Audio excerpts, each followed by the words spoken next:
In this short video, as part of our latest series exploring priority areas of ESG, we're focusing on ESG in supply chain management, a critical area that presents both unique challenges and significant opportunities for organisations. Supply chains are often where the biggest ESG issues arise, both in terms of financial and reputational risks. Non-compliance with ESG regulations can lead to penalties, operational disruptions, and lasting damage to an organisation's reputation. At the same time, supply chains are where businesses can drive meaningful and measurable change to their ESG strategies and policies.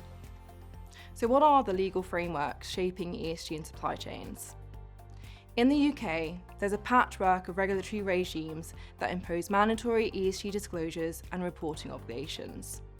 And different parts of that patchwork apply to different types and sizes of organisation, making compliance complex.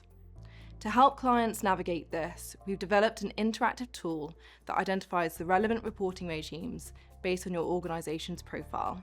It provides a clear summary of the requirements and is a great starting point for tackling this complexity.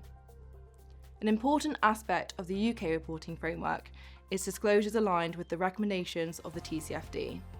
That's the Task Force on Climate-Related Financial Disclosures, which are increasingly becoming mandatory for organisations. These include disclosures on Scope 3 greenhouse gas emissions and related risks, and Scope 3 emissions are indirect emissions from suppliers and purchased goods. Many organisations are also voluntarily adopting TCFD reporting to enhance their ESG credentials with stakeholders, and again, this will include Scope 3 emissions. In the EU, two directives are particularly noteworthy.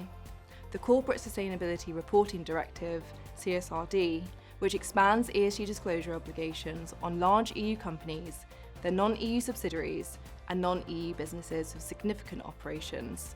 And secondly, the Corporate Sustainability Due Diligence Directive, CSDDD. This directive requires in-scope entities to conduct due diligence across their value chain, mitigating potential impacts on human rights and the environment. While not directly applicable to UK companies, businesses with EU links in their supply chain will feel its effects. From a legal perspective, there are two main areas where businesses require support. Firstly, in understanding reporting and due diligence obligations. These regulatory regimes are evolving rapidly. Staying informed about current requirements, anticipating upcoming changes, and determining how these apply to your organisation is essential. We regularly assist clients with this analysis, helping them remain compliant while reducing risks. Secondly, embedding ESG into supply chain contracts.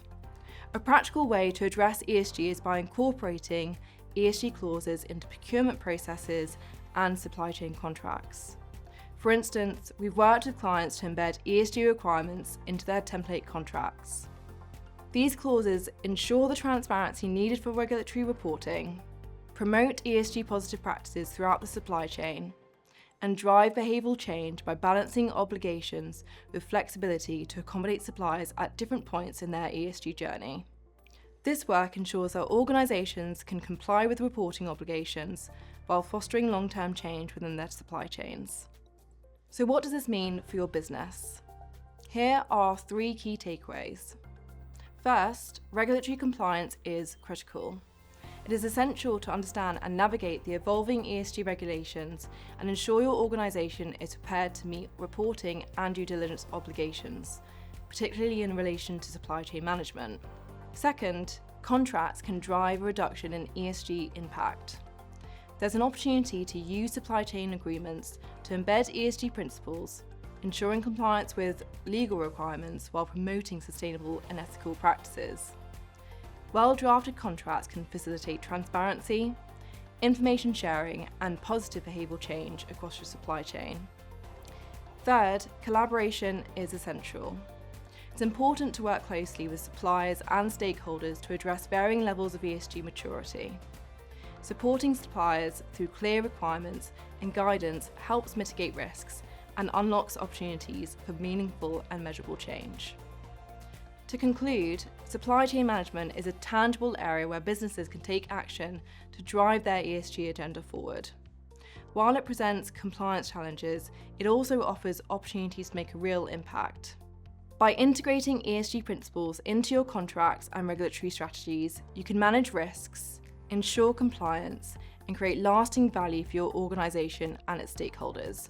If you'd like to explore how we can support you in navigating this complex landscape, please don't hesitate to get in touch.